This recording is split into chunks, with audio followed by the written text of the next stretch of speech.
Hechos capítulo 2, verso 44 y verso 46 va a introducirnos al estudio de la palabra en esta mañana. Dos versículos que quiero por favor que lo recuerden bien, porque al final de la clase va a haber una conexión con esos dos versículos, y si no comprenden los dos versículos que vamos a leer, no van a llegar a esa conexión. ¿Okay? Dice el versículo 44: para la honra y gloria de Dios, palabra del Señor, todos los que habían creído estaban juntos y tenían en común todas las cosas. Verso 46: y perseverando unánimes cada día en el templo y partiendo el pan y en las casas comían juntos con alegría y sencillez de corazón. Me detengo ahí. Quiero rescatar la palabra del verso 44: estaban juntos. Verso 46: perseveraban unánimes. Estas son las palabras claves del estudio de esta mañana.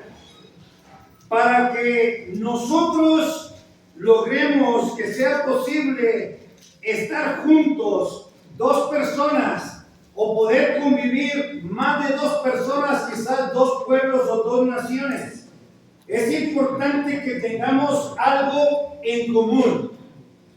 Una misma meta, una misma causa, una misma razón. Tiene que existir algo para que se logre el estar en comunión, el poder convivir juntos. Uno de los ejemplos en el Antiguo Testamento demasiado precioso, Nehemías capítulo 8, verso 1 al versículo 3, narra de que todo un pueblo tomó la decisión de juntarse como un solo hombre. Todo un pueblo, la causa, la razón, todos quisieron escuchar la ley de Moisés, la palabra de Dios en el tiempo antiguo. Qué causa tan preciosa y tan maravillosa, que todo un pueblo se unió bajo una verdadera razón, algo de gran valor. Pero no siempre se juntan dos personas, o no siempre se juntan dos pueblos o dos naciones con buenas intenciones o con un buen y verdadero propósito. Por ejemplo, note como referencia a los que escriben sus lecciones, Mateo capítulo 22. En esa parte bíblica encontramos una relación en dos tipos de grupos de personas. Versos 15 y 16. Entonces se fueron los fariseos y consultaron cómo prenderle en alguna palabra. Y le enviaron los discípulos de ellos con los herodianos, los fariseos y los herodianos. Dos grupos distintos, aunque participaban siendo de la misma raza, judíos, pero los fariseos identificados como una secta religiosa. Los herodianos, más que religiosos, estaban dados más a apoyar los asuntos políticos, por lo cual le llaman herodianos, porque apoyaban el gobierno de Herodes. Pero los herodianos no estaban muy inclinados a lo religioso. Pero aquí, dos grupos opuestos con metas distintas se juntan con un mal propósito. Dice la Escritura, Marcos capítulo 3, versículo 6. Salidos los fariseos, tomaron consejo con los herodianos contra él, que es Jesús. ¿Para qué tomaron consejo? Para destruirle. Hay gente que se une, aun cuando no se llevan bien, se juntan porque una mala causa los motiva a unirse. Otro ejemplo más tenemos Pilato y Herodes. Lucas capítulo 23, verso 1 al 12. Y por factor tiempo voy a utilizar nada más el versículo 12. Se hicieron amigos aquel día porque antes, ¿qué dice la Escritura? Estaban enemistados. Pilato y Herodes participaron en el juicio de Jesucristo, y con juicio injusto Los dos participaron en el proceso y en ese proceso dos enemigos se juntaron porque propósitos cerrados, malas intenciones logran unir a las personas. La pregunta es en esta mañana, ¿cuál es la intención tuya el estar en este lugar? ¿Qué te trajo aquí? ¿Una buena intención? ¿Un mismo propósito como los que adoramos y servimos a Dios? ¿O vienes con una mala intención en tu corazón? Porque hay gente que se une porque tiene mala intención. Y en el caso de los fariseos y los herodianos, y en el caso de Pilato y Herodes, era una decisión que estaban clamando la muerte con el Señor Jesús. Bien, cuando leímos el verso número 44, nos dice una causa muy hermosa por la cual ellos estaban unidos juntos. La razón es, todos ellos habían creído en Jesucristo. Y todos los que habían creído estaban juntos, conviviendo. Ahora, quiero que ustedes pongan atención en este detalle. La palabra convivir para los judíos que están en el capítulo 2 del libro de los Hechos tiene un concepto con un valor mucho más elevado y más profundo que el que nosotros comprendemos en nuestro tiempo. La única forma que vamos a comprender este concepto de la forma en que ellos lo miraban es conociendo lo que estaba sucediendo en la vida de ellos en ese tiempo. En la vida de un judío, una de las cosas más valiosas en él y en su familia, como siendo parte del núcleo no solamente de la familia, sino la vida de un judío, había dos cosas de mucho valor y hoy voy a trabajar en una. Primero, uno de ellos era la sinagoga.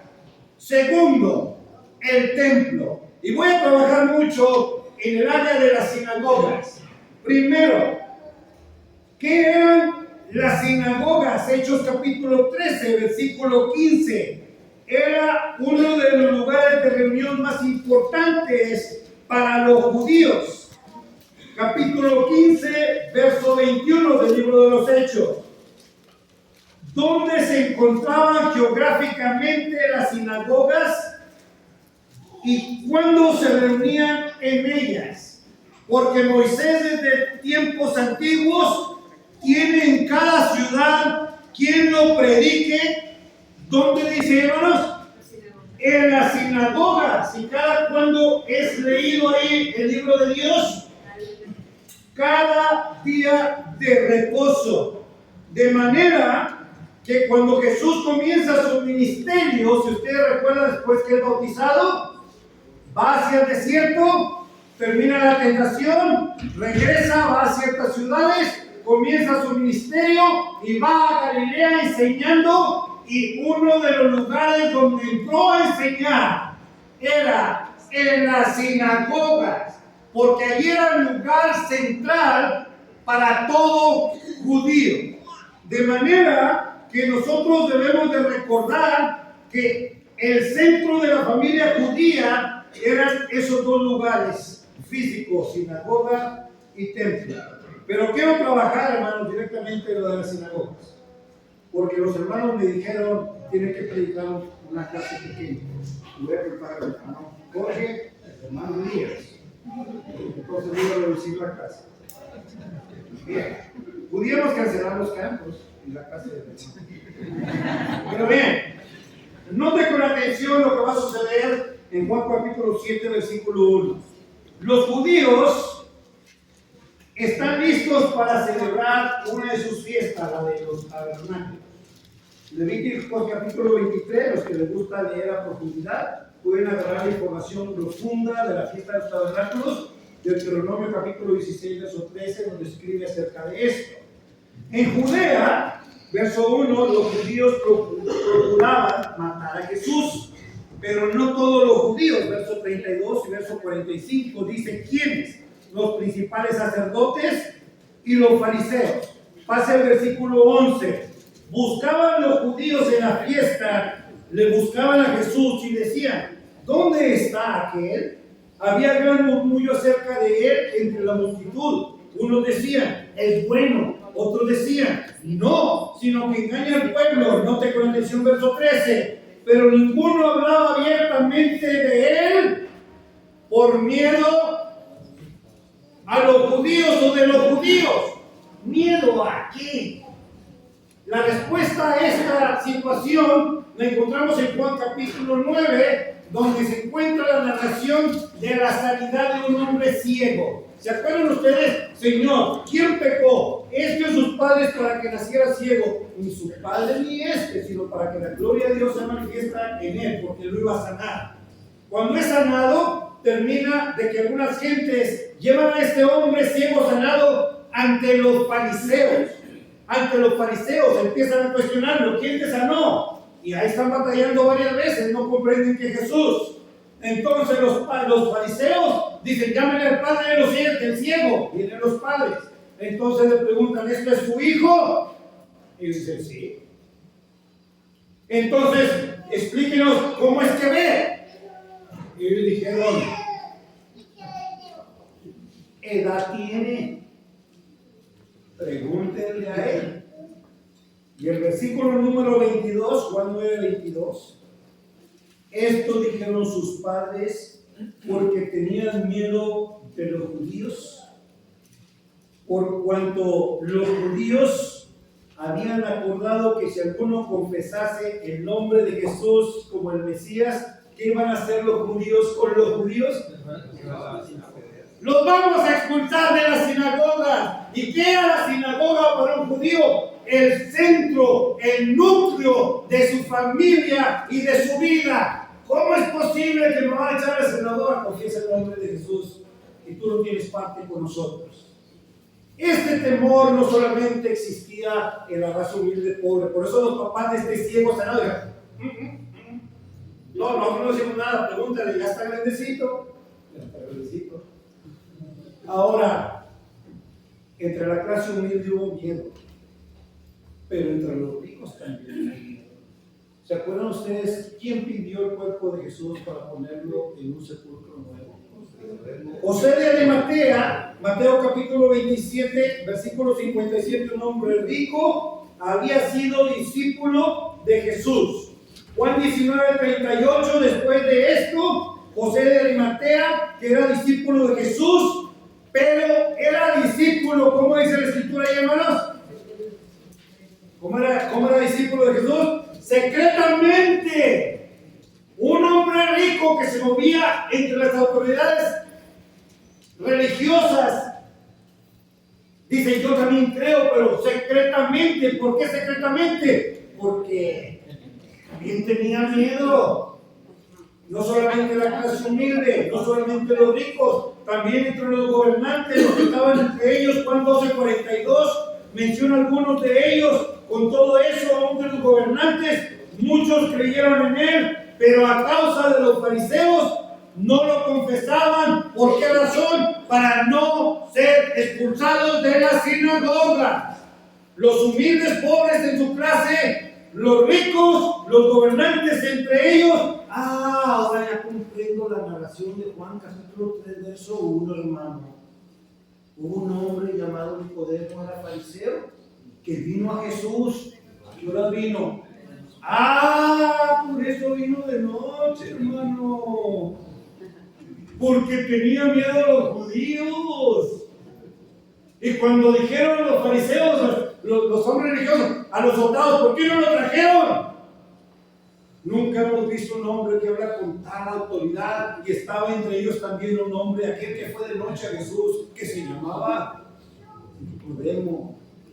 Había temor de ellos. Por esa razón no confesaban el nombre de Jesús. En Mateo capítulo 10, Jesucristo escoge a sus 12 apóstoles. Los prepara. Les da cierta autoridad para sanar enfermos, para hacer ciertas cosas, pero los prepara para ir a predicar. Pero hay una parte en el versículo número 6, les dijo: Y antes a las ovejas perdidas de la casa de Israel. No vayan por el camino de gentiles, por ciudades samaritanas, no vayan ahí, vayan a los judíos. Imagínense la cara de los apóstoles. ¿A quiénes, Señor? A los que los van a maltratar, a los que los van a expulsar. A todos los judíos sí, pero en el gozo, vayan a ellos primero.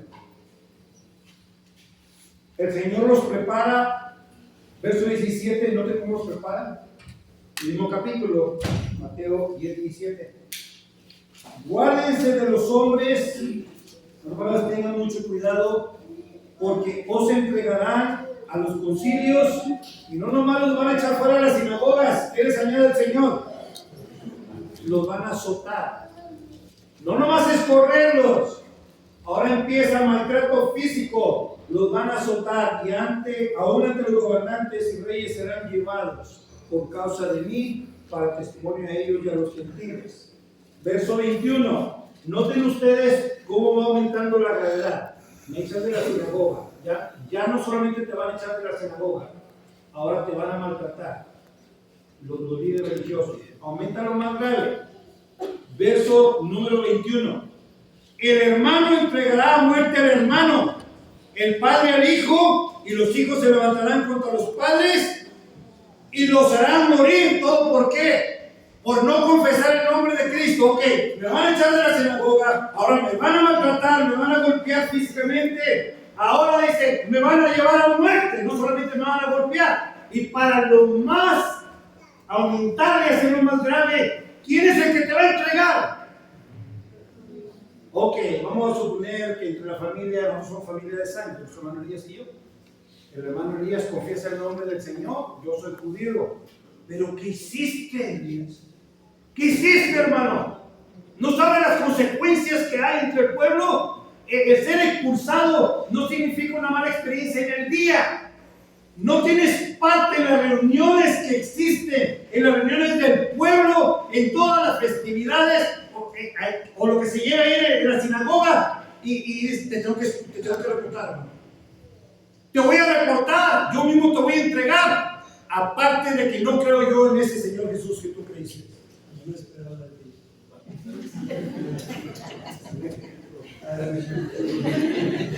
Si no quise poner ejemplo, después me expulsa. Entonces, si los hermanos, él creía, yo lo reportaba para entregarlo a muerte. Pero el caso era el papá y el hijo, o el hijo reportaba al padre. Era una situación bien difícil para ellos. De manera, noten, ahora mi familia me reporta. Ahora se pone más grave todavía. Lucas 21, 16. Dice, seréis entregados por parientes, seréis entregados por amigos, y matarán a algunos de ustedes. Van a ser aborrecidos todos ustedes a causa del nombre del Señor. Ok, ¿qué me quiere decir el Señor? Como un judío. ¿Que me está dejando el Señor entonces? Pierdo la comunión con mi familia, pierdo la comunión en la sinagoga con el pueblo judío y familia judía, pierdo mis amistades, pierdo mis parientes. Lo que me están quitando los líderes religiosos y confirmados por el Señor, te van a quitar el tiempo de convivencia. No vas a tener tiempo para convivir a causa de que confiesas el nombre de Cristo. De manera que ellos, a la vez que lo sufrieron, era algo demasiado grave, demasiado difícil. Nosotros no lo comprendemos. No lo comprendemos. Ahora van a entender este versículo a más profundidad. Mateo capítulo 10, verso 28 es cuando los envía el Señor. Noten, yendo con el contexto, entiendan el valor de este texto. El Señor le dice a los apóstoles, no teman a los que matan el cuerpo. ¿Por qué les dijo esto el Señor Jesús a ellos? Porque por causa de mí los van a matar. No teman a los que matan el cuerpo, porque el alma no la pueden matar. Antes bien, teman a quién, temanle a Dios. Temanle a Dios. Sí, los van a maltratar, los van a correr, los van a llevar hasta la muerte. No teman, nada más los pueden matar. Nada más, hermano. Es todo lo que pueden hacer. Nada más nos puede matar. Es todo. Ahora note el verso 32. Vamos a entender con mayor claridad el significado de este versículo. Cualquiera pues que me confiese delante de los hombres. ¿Verdad que no es igual como en nuestro tiempo, hermano? Ay, nomás confiesa el nombre de Cristo. ¿Cuál era el significado para ellos? ¿Y quieres que lo haga en público, Señor? Sí, en público. Pero tan pronto te confiesen y descubran, empiezan las consecuencias. Si tú me confiesas delante de los hombres, yo te voy a confesar delante del Padre que está en los cielos. Pero si tú me niegas delante de los hombres, en otras palabras, si prefieres vivir despreciando mi enseñanza, lo que Dios acaba de enviar por ti por medio de mí. Si quieres vivir así, te vas a morir también un día. Y vas a sufrir la consecuencia no de una muerte física por causa de servirme, sino una muerte eterna. Tu alma irá a un lugar de condenación. Tiene un valor muy fuerte esta parte bíblica. Cuando Jesús les anuncia a los apóstoles su muerte, 3 lugares, forma bien sencilla de aprenderlo, hermano. 3 lugares, acuérdense, 16, Mateo 16, 21. Miren acá, 16, 21. Y luego 17, 22. ¿Verdad que está fácil? 16, 21, 17 y 22. Y la tercera es 20, 17, capítulo 20, verso 17. 3 lugares cuando el Señor les dice: voy a subir a Jerusalén, voy a ser maltratado y me van a llevar a muerte. Pero las 3 ocasiones, al final de su narración, les dice: pero al tercer día, ¿qué le dice, hermano? Resucitaré. Y resucita el Señor. Y resucitó. Por razón por la cual estamos aquí reunidos. En Juan capítulo 20, versículo 19, después de su resurrección, nos describe que sus discípulos estaban dentro de un cuartito. De un cuartito. Y en ese cuarto donde estaban, ¿cómo estaba la puerta de ese cuarto, hermano? A los que ya leyeron el versículo. ¡Cerrada! ¿Por qué razón tenían cerrada la puerta, hermano? ¿Por qué estaban ahí cerraditos? Dice, por miedo a los judíos. Ellos todavía tenían algo porque el Señor, el que les dio esperanza y el que los guiaba, ya había sido muerto, crucificado, su líder en esta ocasión. Ahora, ya se da la resurrección, ahí están encerrados. Todavía tienen el miedo. Los judíos los pueden encontrar, los líderes religiosos. Y en ese lugar donde había miedo, se les aparece el Señor y les da lo que más necesitaban ellos. Paz. Hasta nosotros. Y una vez le digo, ¿por qué se preocupan? Nada más nos pueden matar una vez. O sea, van a sufrir una vez, no dos. Se les aparece el Señor.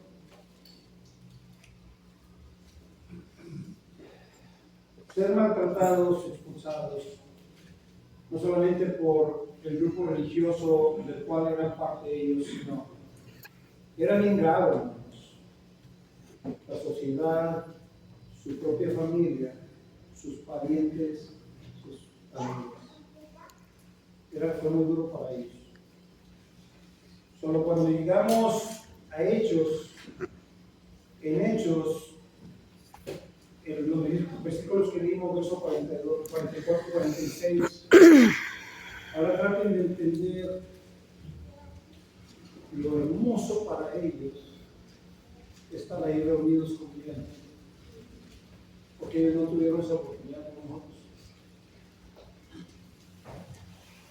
Le regresa a todos los que habían creído en Cristo lo que ya no tenían, la dicha de convivir, el ánimo y el valor de decir: no soy el único que confiesa el nombre de Cristo. No soy el único. No soy el único que puedo ser expulsado de la sinagoga, o me van a maltratar, o me van a matar. No soy el único. Ya tengo casi 3,000 hermanos en Cristo.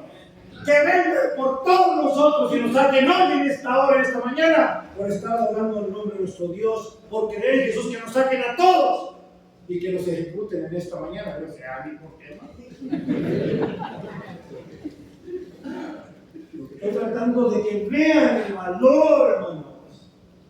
Ellos sintieron apoyo de que ahora les regresa lo que les quitaron y les regresa el valor de vestir en público. Creo que Jesucristo es el Hijo de Dios y lo voy a decir delante de los fariseos, de todas las autoridades religiosas, y lo voy a creer a mi Señor. Ahora, le regresa eso, el convivir, y le regresa algo más precioso para que lo comprendan en el concepto de Efesios 2:19. Ya no son extranjeros ni advenedizos, sino conciudadanos de los santos. Dice, ahora todos ustedes son miembros de la familia de Dios. Noten esto.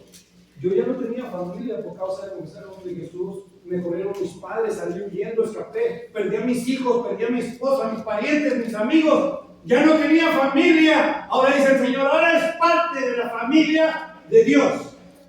Gálatas 6:10 le llama familia de la fe. Primera Timoteo 5:1 en adelante enseña acerca de esta hermosa familia. Los ancianos serán para ti. Me refiero a los jóvenes como tus padres. Las ancianas serán para ti, y los más jóvenes como tu madre. Los jóvenes de nuestra misma edad serán para mí como mis hermanos. Y las jóvenes mujeres para las mujeres como sus hermanas. Ahora díganme ustedes, ¿cuántos padres en la forma del contexto de aquí o cuántos hermanos tienen ustedes que le dio el Señor? No nos deja solos el Señor, nunca nos dejó solos. Pero un punto bien hermoso acerca de las jovencitas como hermanas, a quienes debemos de tratar, hermanos. Voy a decir algo de suma importancia. ¿Cómo debemos de tratar a las jovencitas, hermanos? Un verso. ¿Cómo dice? Con mucha pureza. Ahora ya estoy aquí, a lo mejor no regreso, ya no me van a invitar, solo y esto va para los hermanos. Hermanos, quien quiera que sea y esté aquí. Las jovencitas, hijas de nuestros hermanos y hermanas, deben de tratarse con respeto y pureza.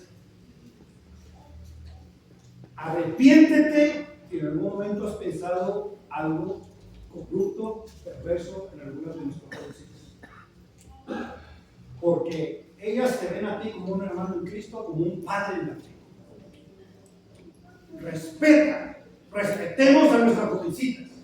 Hermanas jóvenes, todas las jovencitas, el único amor que Dios me permite a mí para contigo. Porque quiero aclararlo también con ustedes. A veces los jovencitos se enamoran de las hermanas adultas, las jovencitas de los hermanos adultos. Yo solamente soy tu hermano en Cristo. Soy un hermano de la familia de la fe. Eso es lo que soy. No me es permitido sentir un amor de hombre a mujer, porque tengo a mi esposa y estoy sujeto a las reglas de la palabra de Dios. Tenemos que aprender a tratarnos con pureza y respeto. Y eso es bien importante. Y ya no digo más por tiempo, por falta de tiempo. Es bien importante, hermano Jorge, tenemos 5 minutos, o hace 5 minutos luego terminamos. Ok, muy bien. Es bien importante, hermanos, la forma en que Dios planeó en su palabra, darle valor a congregarnos como iglesia y a convivir. Porque en el principio de la iglesia, ellos estaban reunidos todo el tiempo. ¿Dónde? En el templo. Ahí no les pusieron reglas. Ahí todavía les permitió, Jesús seguía entrando ahí al templo. Pero miren, 1 Corintios capítulo 14 es bien importante que entendamos en su contexto, porque ahí habla de dones que fueron dados en su momento, porque así lo planeó Dios antes que viniera la verdad escrita, el Nuevo Testamento. Pero noten esta parte hermosa en el verso número 23. Si pues toda la iglesia se reúne, ¿dónde? Dice ahí, en un solo lugar. Dios nunca planeó que usted y su esposa se reúnan solos en su casa. Dios nunca planeó, no, nomás nosotros dos, hermano, el hermano Jorge y nosotros. Vamos a adorar aparte, no vamos a reunirnos con ustedes. Dios nunca planeó que empecemos a separarnos. Dios planeó la unidad, el juntarnos, el convivir, y muchos de nosotros lo vemos como una opción. ¿Por qué no se quedó a convivir esta tarde con nosotros, hermano? No, que no tenía ganas. Usted no ha comprendido lo que sucedió en la vida de ellos, sus primeros hermanos en Cristo, y el valor tan grande que tiene el convivir juntos. ¿Cuál es la razón que Hebreos 10:25 lo mencionamos mucho? No dejando de congregarnos como algunos tienen por costumbre, pero ¿cuál es la razón, propósito de congregarnos? Verso anterior. Debemos para animarnos, para estimularnos al amor y a las buenas obras. Siempre tenemos que animarnos, cada vez que nos veamos tenemos que animarnos por la palabra del Señor y decirte yo a ti, tú a mí, tú no estás solo, no estás sola, estoy yo, el hermano, la hermana. No eres el único creyente, porque quizás en tu hogar eres el único que cree en el Señor Jesucristo. Hay familias que solamente una hija o un hijo o el esposo o la esposa o la madre y el resto de la familia no son creyentes. Por eso planeó Dios la familia de la fe, para que tú no te quedes solo o sola. Por eso lo planeó el Señor. Termino con este versículo. Bueno, Romanos 12:15. Gócense con los que gozan, lloren con los que lloran. Unánimes entre vosotros, y lo dice la palabra ahí, no altivos, sino asociándose con los humildes. Le digo aquí, si alguien no se quiere asociar con nosotros, con los demás, es porque se cree mucho. No diga la verdad, hombre. No, yo no me junto con estos. Diga la verdad. Así no lo planeó el Señor. Asóciese con los demás. ¿Se acuerdan ustedes? Bueno, ya sé que no van a volver a invitar. De veras, tenían como 5 hojas más. ¿Se acuerdan ustedes? Entonces ustedes no van a excusar. No, sí, porque no se sujeta a la regla. Mira, hermanos, ¿se acuerdan ustedes cuando subió a orar el fariseo y el publicano? ¿Sí se acuerdan que subió a orar el fariseo y el publicano? Oh, Señor, yo esto, yo el otro, y ¿sabes qué? Yo no soy como este publicano, un pecador. Eso es lo que pasa. A veces, equivocadamente, erradamente, estamos tomando decisiones tan equivocadas, olvidando el enfoque de cómo empezó la iglesia con los hermanos, que para ellos fue una bendición tan grande el poder reunirse con sus hermanos en Cristo. Agradezcale a Dios que Dios no permitió en nuestro tiempo que sufriéramos las mismas consecuencias y los peligros que ellos vivieron. De manera que agradezcan a Dios que nos da oportunidades de convivir y de vernos y de recordar que el Señor nunca nos ha dejado solos. Lo amo en el amor del Señor. Ya tenía más de 30 años yo que no venía a Monclova. Pero desde donde quiera que he estado, lo amo en el amor del Señor. Y espero en Dios que usted sienta lo mismo.